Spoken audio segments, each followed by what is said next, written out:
COVID-19 across the country. We have mainly workplace and school outbreaks. Some schools have closed down temporarily to control the spread. Other companies have also taken a little break to make sure that they are able to contain the spread. The Omicron sublineage BA4 and BA5 are driving the current increase in cases. We have reported 4 new deaths from COVID-19. Total number of confirmed cases for COVID-19 so far stands at 164,843. We've done nearly 2.46 million tests. About 161,000 of the 164,000 plus have recovered, with a total death of 100,448, which means that in the last few days we reported additional 4 deaths since the last time we had deaths. Now we have a little increase that is going up, and we need to be very careful before it becomes a full-blown wave. Summaries by the Ghana Health Services. So, gentlemen, let's have a conversation. As journalists, are we telling the stories as though COVID is over, or we're telling the stories as though COVID is still around? And what are the stories we're telling about vaccination? Let's start with you, Elvis. Elvis, so tell us, what stories have you been telling about COVID? Are you even telling any COVID stories? And generally, what's the nature of the reception of those stories? Thank you very much, my brother. And then I'll say a good evening to viewers all over across the world. Sincerely, ever since the last time the president announced that we are good to go in terms of the protocols, I mean, easing down the protocols where we are not mandated to wear the nose mask and all that, everything is back to normal. Some of us, I must say, actually have gone to sleep. And we hardly tell stories about COVID, sincerely. Right. Because we believe that COVID is over. Back to normal. COVID is over. Everything is back to normal. We are back to our days where we wear no mask. We are not mandated to put on mask. We shake our friends, and then, we do everything normal. So personally, as a journalist, I will tell you that the story of COVID, we have actually swept it under the carpet until recently, where there's this viral flu going around, that it has resurrected the story again. But from the last time the president made a speech till today, COVID is actually over to us. And the story, we hardly tell COVID stories.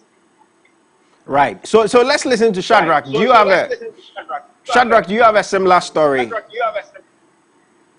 Well, I would say I have had my fair share of COVID, so I am very particular about stories around COVID. Right. But then again, I would also accept the fact that journalists have laid down the COVID tools.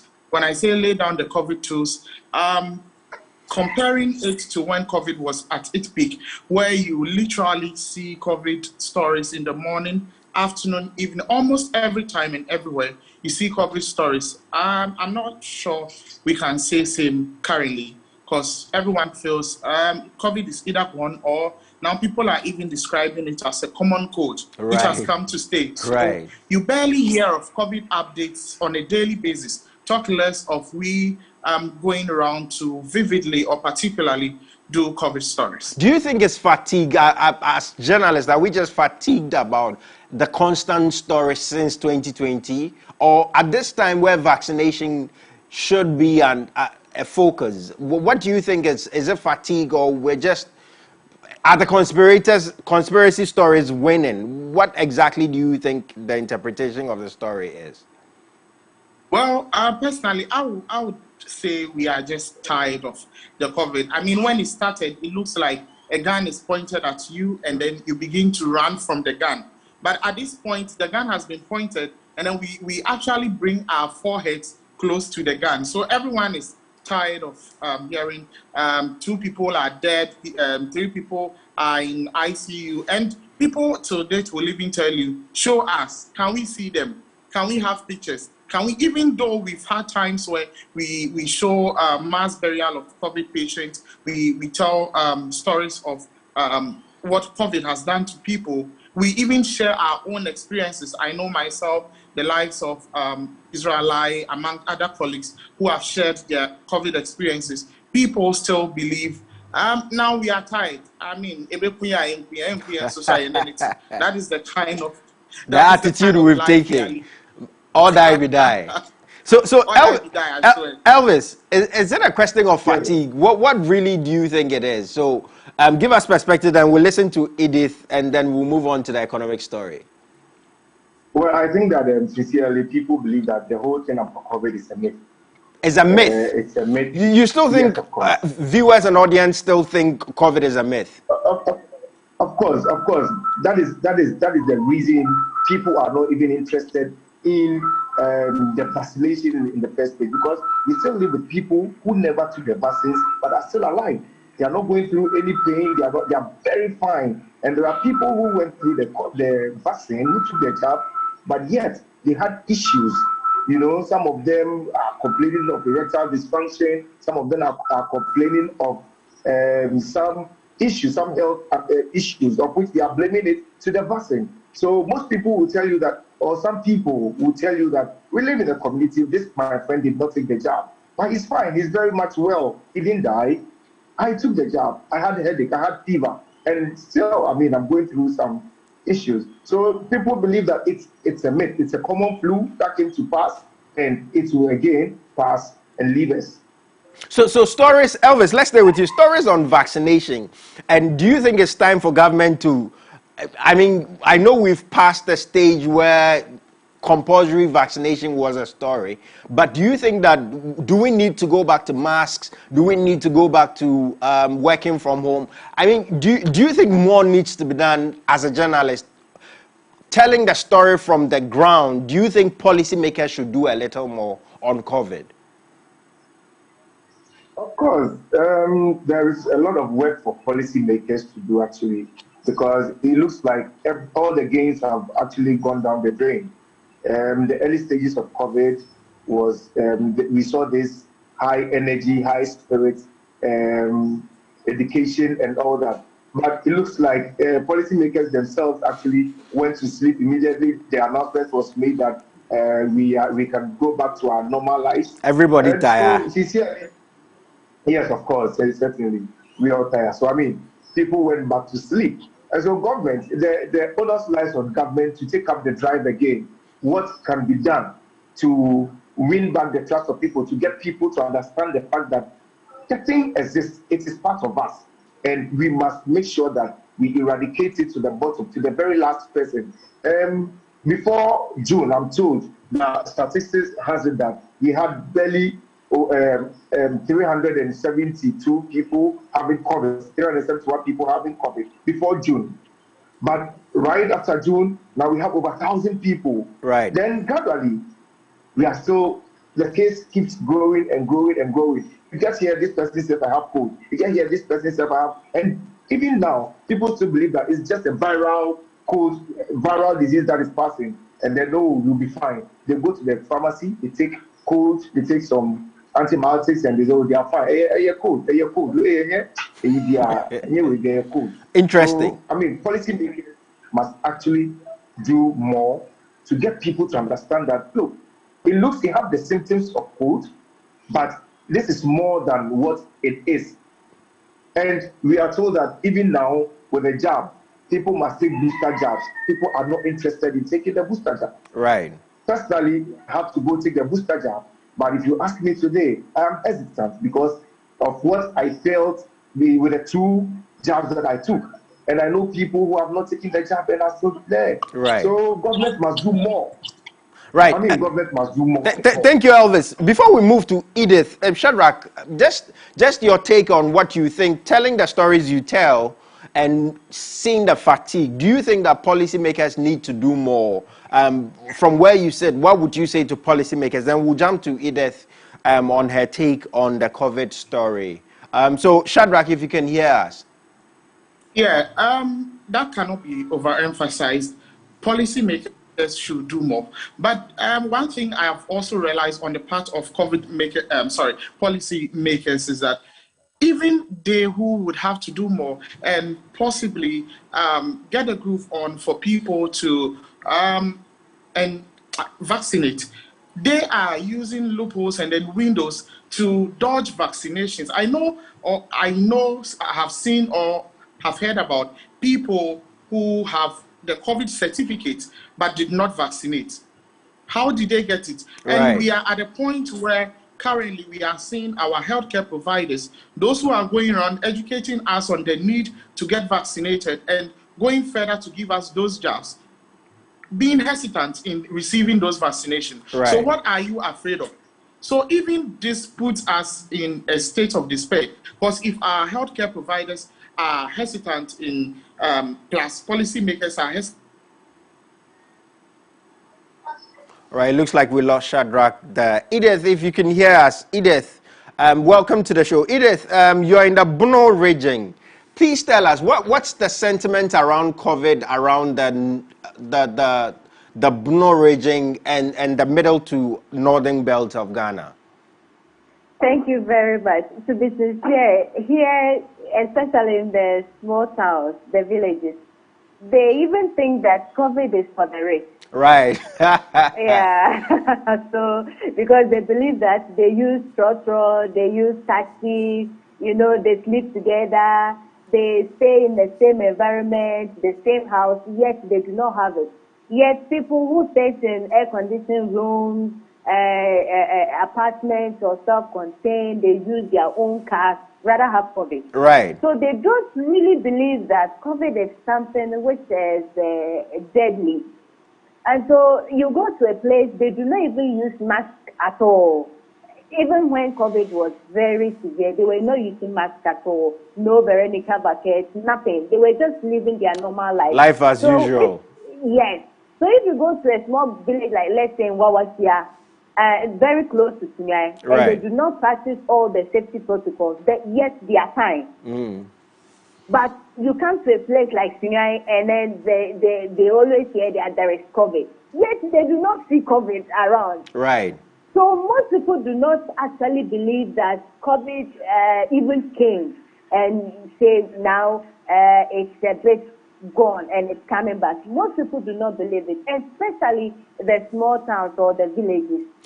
So I feel that if government really wants us to follow all the protocols and still go back to what we were doing, then they really have to work. Because it is from just from where you are. Do you think that health workers are hesitating? What's the uptake by health workers in the regions you are? And are you telling stories of? Are they telling you? Are you getting sentiments that even health workers are not taking the vaccination? Of course. Sometimes you even talk to the health workers, and they even make the case worse. They make it worse because I have a friend who is a health worker, and she's like, this vaccine stuff, I would not even take it. Right. She's a health worker, but she's not doing it. Right. So what about me? I will not even feel anything to go and do it if she is a health worker. So to be sincere, the health workers, some of them are rather making the whole thing worse because they are not going for it, and they will not even keep quiet. They are making it public. And so those around them feel that, if they won't take it, who are we to take it? Yeah, exactly. They won't take it. They will not be silent about it. They are making it normal. So people do not do it. And seriously, here we do not talk about COVID again. Because last Saturday, I went to church, and with my mask on, somebody was asking me why I should put on a mask when there is no more COVID. Interesting. But what stories, reading the news landscape in the middle to up northern belt, is it the sentiment that the stories on COVID are entirely out? Have we stopped telling those stories? Oh, yeah. I must be sincere. We do not. We don't talk about COVID at all because everybody is busy going about it for her normal lifestyle. So nobody talks about, we even say that COVID is no more. And so if you go to a place and they're asking you to put on your mask, someone was even asking why people do not take off the sticker, no mask, no entry sticker.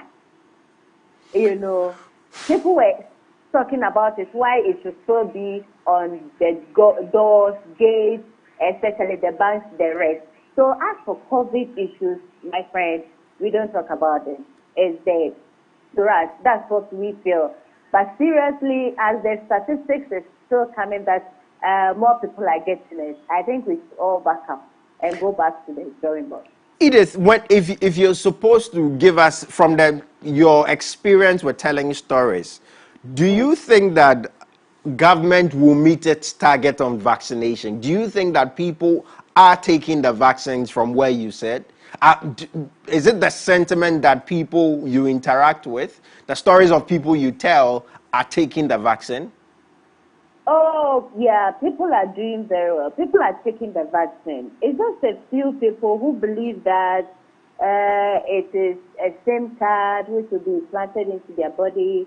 Some even feel that if you take the injection and you attach your phone to your body, or let's say your shoulder, the phone is to be like a magnet. Right. Your phone will remain there. And so they don't see why they should go for it if it is that dangerous. People still believe that the vaccine is a way to make the Africans infertile or something. And so seriously, but more as the education still goes on, especially churches and schools, people are getting to understand and they are doing it. And Right. a lot of people are still doing it. But then sometimes the queue is a problem. The person feels that why should I go and join a queue just to take a vaccine? You know, but since they started going to churches, mosques, and then even in our communities, more people are doing it. Sometimes not because they feel that it's important, but because people are doing it. So out of compulsion. But let me ask you my last question and then we'll move to the others. Do you think as journalists we need to tell more COVID stories? Yes. Is it a story that has come to an end, or we need to resensitize as the fourth estate, as we're told? Should we tell more COVID stories? Looking at looking at and listening to the Ghana Health Service, I think we have to revamp and tell the stories more. Even though we feel that it's normal, we are okay, but some people are actually suffering, and you may not know the next person. And so to help someone live or stay out of danger, we have to, and we have to tell the stories of it. All right. Okay, so Edith, thank you. Stay with us as we jump into our second story. But let's bounce it with you, Shadrach. Let's end with you, Shadrach. Do you think that our targets on vaccination, we will meet our targets on vaccination? And as journalists, do we need to do more on telling COVID stories, especially on vaccination and the way forward? Well, meeting the targets, I believe we could, but doing more, telling, going the extra mile to tell more stories around COVID and vaccination. What what have they said? What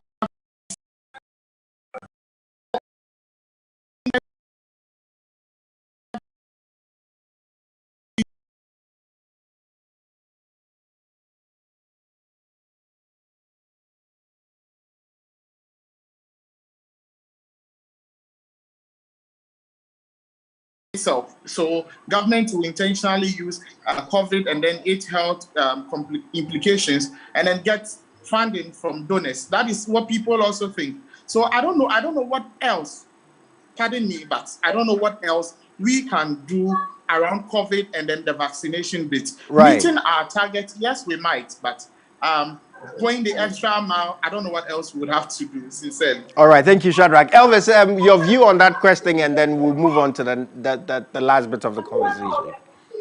Well, sincerely, I doubt we can ever meet our targets because even at the peak of the whole situation, we missed it. And so now that this whole thing, people believe it's a myth, people think it's an avenue for government to make some money, people have gone to sleep and all that. I doubt if we would ever even meet that target. Never ever. I'm sorry, but I doubt if governments or policymakers would ever meet that target because right now people do not even believe in the whole thing again as we speak. So I don't know how government is going to go about it because, like Shadrach said, they've heard everything, they've seen everything, and they've witnessed all that has to be witnessed. So I don't know what else can make them meet this target.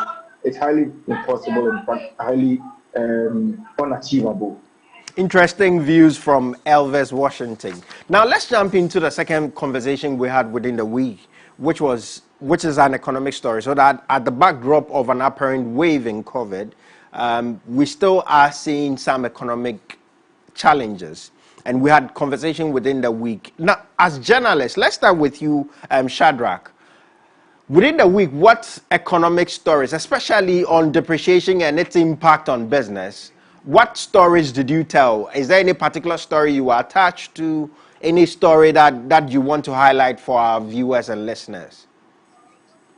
Well, oftentimes what we try, personally, I don't really love to do all these economic stories because I also feel at the end of the day, all you see is policymakers coming out to use all the big jargons citizens do not understand and do not even know how it directly affects their lives. That aside, we usually like to go to the market, find out from the ordinary Ghanaian buying or trading to see how far has prices gone.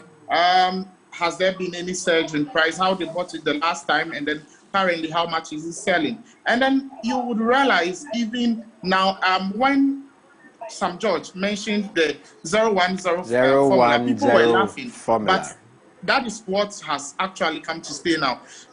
So what's your combination? What's your personal preference? Or which of the ones are you combining with which of the zeros?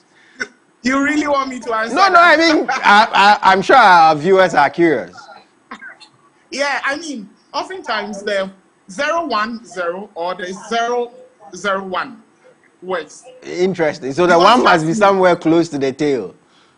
Trust me, if you do 100, you will sleep and you will not see the next morning. You will sleep at 10 o'clock and it feels like you've slept for 8 hours. You open your eyes and it's just 10:21. Because it's not because day has failed to come, but it's because you are hungry. And some 30 minutes ago, I was in the market to buy flour.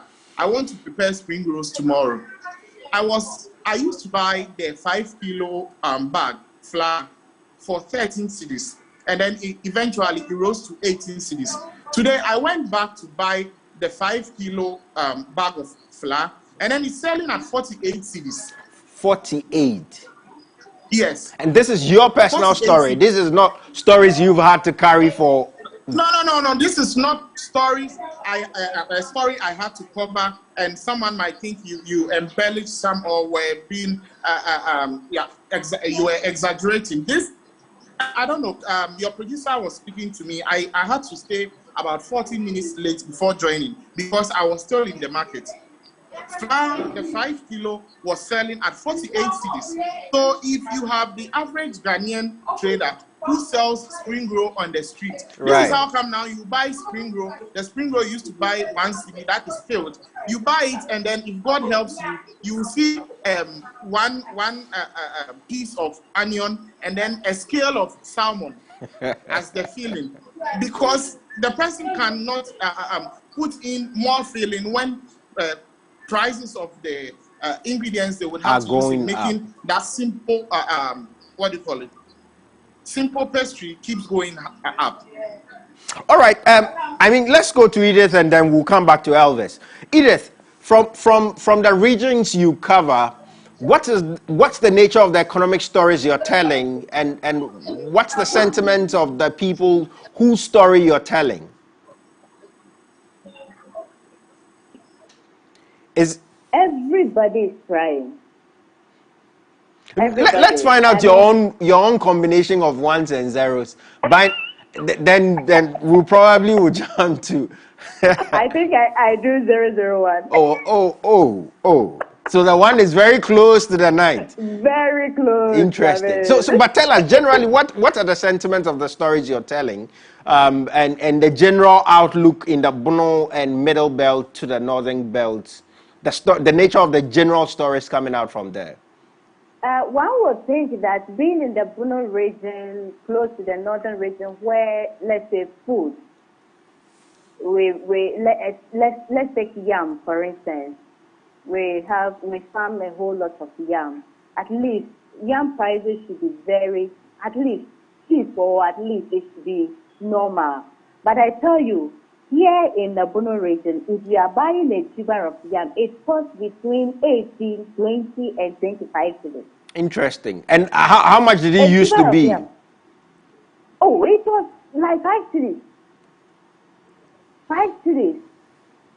4 cedis, you can even get one. But currently, then, let's say, a couple of months ago, you can get a tuber of yam which is 10 cedis, and maybe a family of 5 should be okay.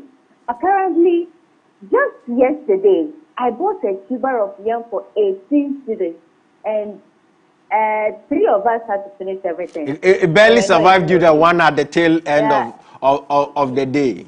Yes.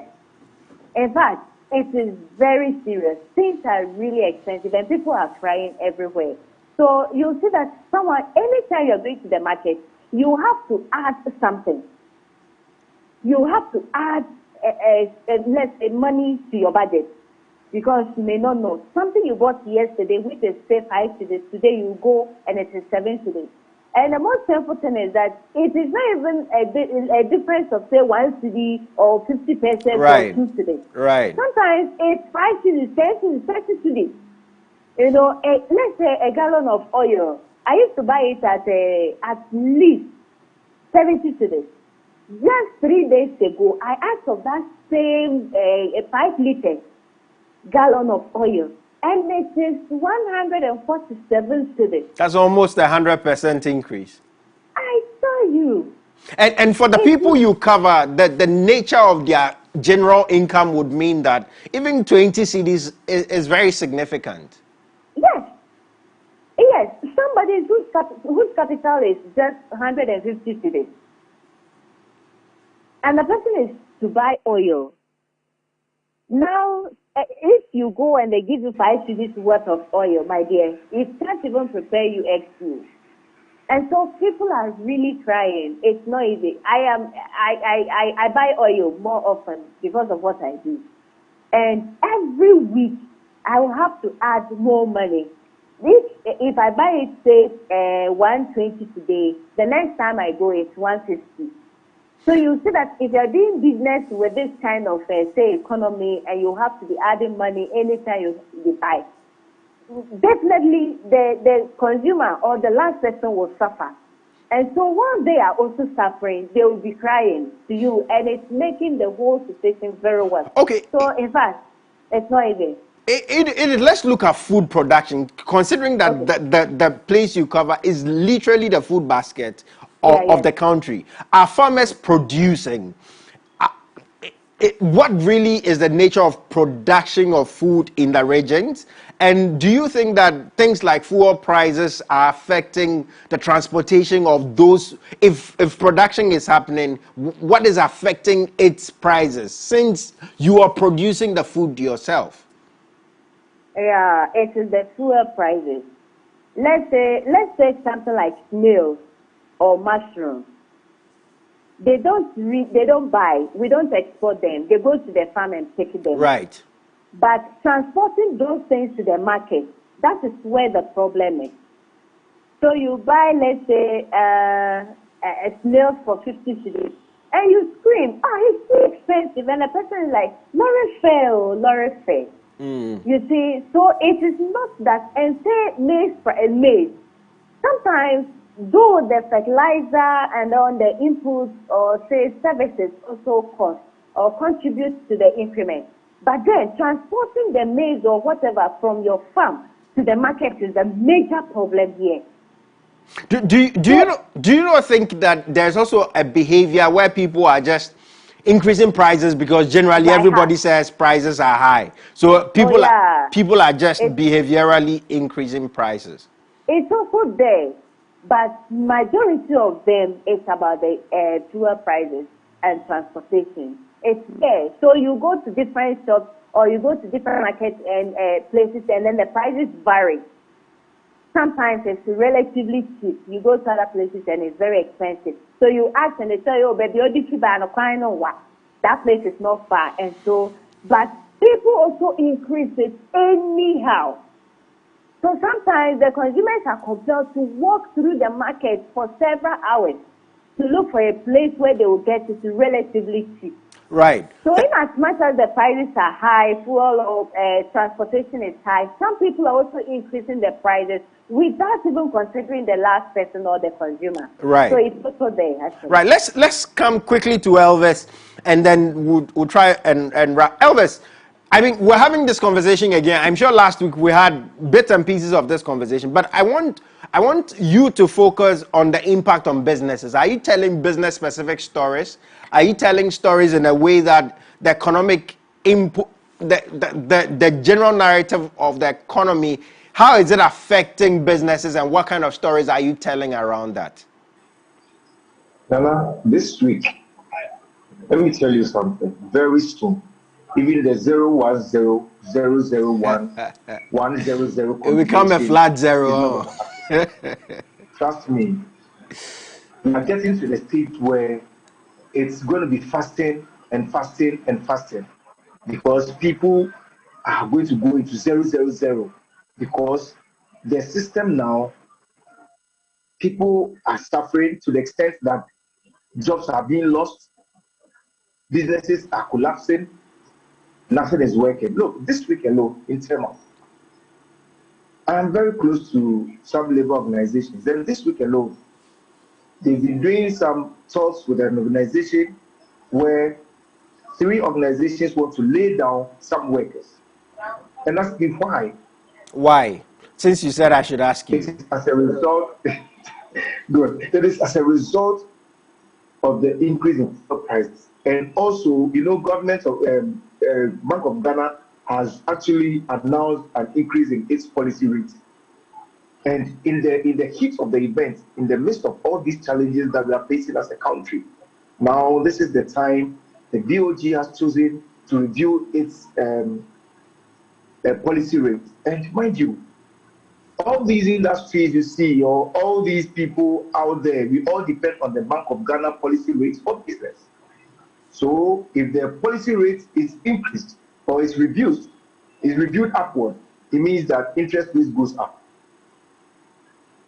And then there is high cost of borrowing. Do you understand? I do, but Elvis, I would really like for you to focus on the maritime area, the businesses, and I think that last week we tried to touch bits and pieces of it. The General Tema Enclave, which is where you cover, can you help us understand the state of business in the Tema Enclave and how the things are affecting businesses specifically in that enclave? I am telling you a story in Tema, and I'll get to the point. So the review of the Bank of Ghana policy rate is affecting, it has the rippling effect on everything from the port, from the industry to the banking sector, to the port, down to the farmer in the village. Because once cost of borrowing goes up, cost of production goes up, it affects pricing as well. Now, fuel is also another issue. Now, once we are buying, fuel at a very higher cost, it also affects the person transporting the goods from the Tema Harbor to the hinterlands.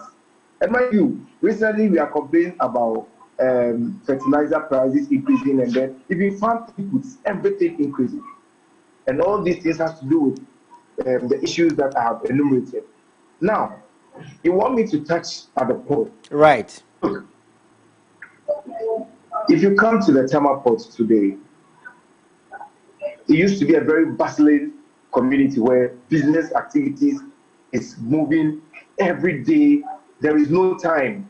I mean, the Tema port is one area where you come and there is almost activity every minute. There is an activity going on.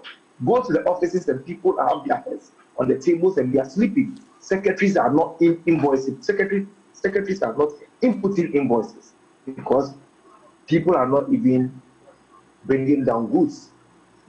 And transport owners are also crying. Importers, I was talking to an importer this afternoon, and he told me that, look, Elvis, the last time I did, before December, I did 50 containers. Right after Christmas, when I went back, I couldn't get that. My capital did not afford me to get my 50 containers. Right. I was able to do 30 containers. Right. And he has me, believe you me, as we speak now, as of today, he's doing 10 containers. And he's telling me that, look, when the containers, they are at the port, he's about to clear them. And once he's done, an item, he's seen the trick. Things are increasing almost every now and then in Ghana. You can't predict any business again in Ghana. So Elvis, that's an interesting story. That's an interesting story. But I'm really curious in hearing if you have some sort of consolidated or global numbers on those turnovers for importers. So do we have any such stories, or have you told any stories that gives us a view of the general turnover of items coming through the port? Has it reduced over time? Is it increasing? That would really be insightful. But just tell us the general personal stories you're telling, the general narrative, and if you have some numbers specifically, we're happy to hear that as well. Well, Rana, if I want to give you numbers now, I may be quoting wrong figures. Right. But I have the numbers. Yes, I have the numbers, but as of now, I can't get it readily for you. We're happy to hear that next time we have the conversation on the porch with you. The specific numbers, we'll be very happy to hear that. We can do that next week, and I'll give you concrete numbers on some items that have actually been reduced. People are not even importing them again. People have gone bankrupt because of these things. We really appreciate that. Good. Come to the port enclave today, and you see a lot of business women who stayed out of the country for several years. Now they've decided to come down to Ghana to do business. Most of them have come down and they are unable to go back because their business, their capitals, they cannot get them. Because when they come, things are just increasing left, right, center. And it has affected their businesses, I must say. Like I was telling you, so this man who was telling me about his project today tells me he's now, he deals in perishable products. And he's telling me that instead of selling an item, a bottle for 5 cedis, he's now going to sell it for 15 cedis. Right. Because if he sells it at 5, he's not going to be able to even get the 10 containers that he was able to bring this time around. Right. So for him to stay afloat, he must also increase prices in order to bring the same quantity. Go and their project for tomorrow. Right. Any increment will come tomorrow. Right. So give us your concluding thought, Elvis. Looking at the week as a journalist, covering stories around the Tema enclave, give us your concluding thought in just a minute. So, sincerely speaking, in the coming weeks, let me tell you one thing. We'll hear of some workers being laid off from some industries within the Tema enclave because industries are not performing. They are struggling. And for them to cut down costs and continue to be in business, they must cut down workers. And so, in the heat of it, as the country is struggling, some people, unfortunately, would have to lose their job. They will have to lose their jobs. And sincerely speaking, this week, some people, next week or within this month or next month, some people will be going home. And I wonder how much they will even be going home with, because according to my sources, the amount they are even negotiating as their end of service or thank you service or whatever. I mean, it's nothing to write home about because the companies themselves are making losses. They are making losses. That's really interesting. We look forward to those stories in the coming weeks, and I'm sure you'll be here to discuss them with us when the day comes. Shadrach, we're happy to hear your final concluding thought. Within the week, what stories, looking at the stories we've told and looking forward into the future, what's your concluding thought in just a minute? I know you're a guy, you're great at minutes, so just sum your view up with us in a minute. Well, like Elvis mentioned, I'm sure in the coming week the 001 and then the 010 might be going in for a flat zero. Fasting and zero for prayers. morning, Actually, there are 40 days of fasting afternoon, and and then prayers evening. around. 40 days of power, 120 days of. We are fasting all day. Right. But it's quite sad as it would affect the ordinary Ghanaian. Now we are buying kenke for 3 cedis and for 4 cedis. So possibly by end of June has already ended, but I'm sure by end of 2022 we'll be buying 1 ball of kenke for 5 cedis. Very interesting views from Shadrach Odami. Edith, if you're there with us, we're happy to hear your concluding thoughts. Yeah, what I will have to agree with them that from now on, jobs will be lost because just when, let's say I do business, just when I thought I was going to make profit and also get more people on board, things are so bad and very expensive. And so now we are running on a loss. We did not make profit at all. And so if you are not making profit, means you can't keep your workers. You will have to lay them off. And if possible, close down. And so it's not going to be easy for everybody. And you will see that unemployment will be on the rise because people are going home and businesses are no more running. And it will make more things more expensive.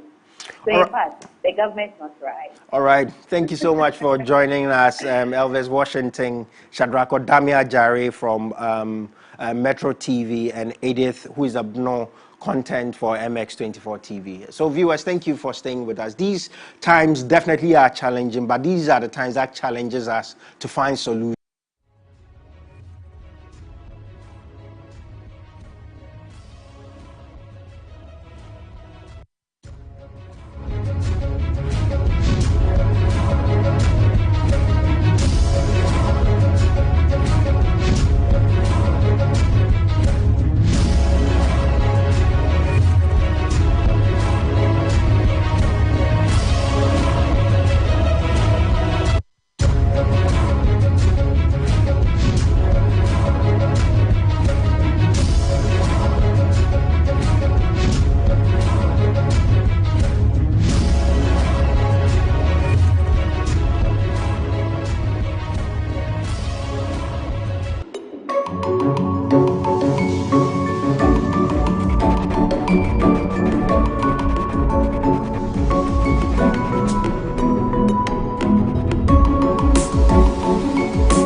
Moments is sponsored by Malta Guinness.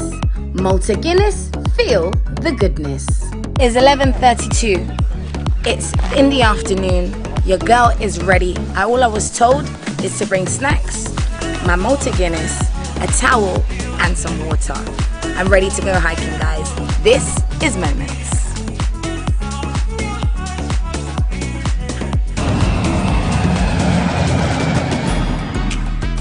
Going to take us 45 minutes. 45 minutes, guys. Can you see that tree? This one over here?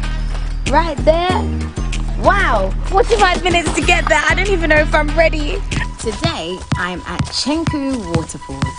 Now, the Chengku Waterfalls is located in the Dodowa Forest near the Shire Hills Wildlife Reserve in the Greater Accra region of Ghana. The only person that I could find to help me experience and get the full Chengku Waterfall hike and waterfall experience was the lovely man Kofi, who told me the history about the place. I'm the president, he's the vice president. The president of the hiking club. The guy leading the lady there is the senior ranger. I know, Yeah. nice. Yes, so for the hiking, you have to call us and book 1 or 2 days in advance. Yes, Okay. perfect. Yeah, exactly. So this hike, how many times have you guys done this hike? We started last year. Wow, yes. Yeah, and That's when I heard about it. this one, I would say is the 11th edition.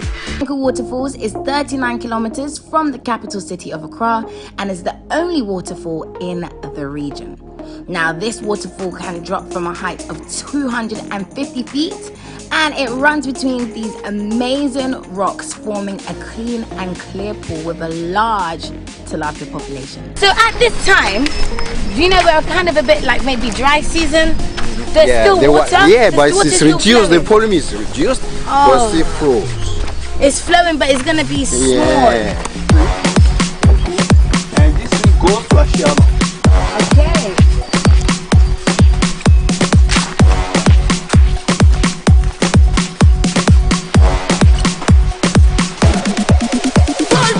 Here, Chengku, we have 2 falls.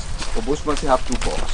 Okay, Chengku has 2 falls, guys. So One I know is you've called seen Chengku Waterfall. The other one is called Chengku Cascade. Chengku Cascade. And that's the upper one. I see. Well, you guys have seen, you know, Drew's already done. I have already done Chengku Waterfalls before. And now I wanted to come back again, but to do the trail. So this is going to be 3rd time lucky. So when you came to do the falls, did you film it? Yes, I filmed. There was nobody here. Oh, okay. I came. There was nobody When was here. that? Last year? This was last year. Oh, really? I came twice.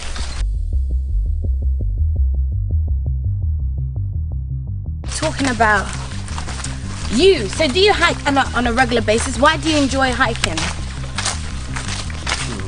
Hiking? I don't do it on a regular basis. Oh, okay. But anytime people book, I join them. You join them? Yeah. What about But I'm you? planning Do you to hike do- regularly? Yeah, He's got, I can see, he's got very strong legs. Very, very strong legs. I hike regularly. I love nature. You know, you get to somewhere like this, you can just breathe. Yes, I love it. And the air is different here. Completely. And you know, we're not so far away from Accra. You know, people can just take some time off from work, from all the hustle and bustle of Nima and Agbogbloshi and all of that, and come out here and enjoy nature. Which is good. Keep going. Keep going. Shall I join the team? We have to wait for you. We can't leave you behind. Hi. Oh my God. Danny. Oh my gosh, guys. Can you see what I'm about to climb on? Can you see what I'm about to walk on? Does this make any sense? Hey! My goodness. Guys, do we have to come back this way? No. Okay. Okay. Oh no. Here we go. If you don't see me again, tell my mama I love her. Who built this? It's not strong at all. It's just crack.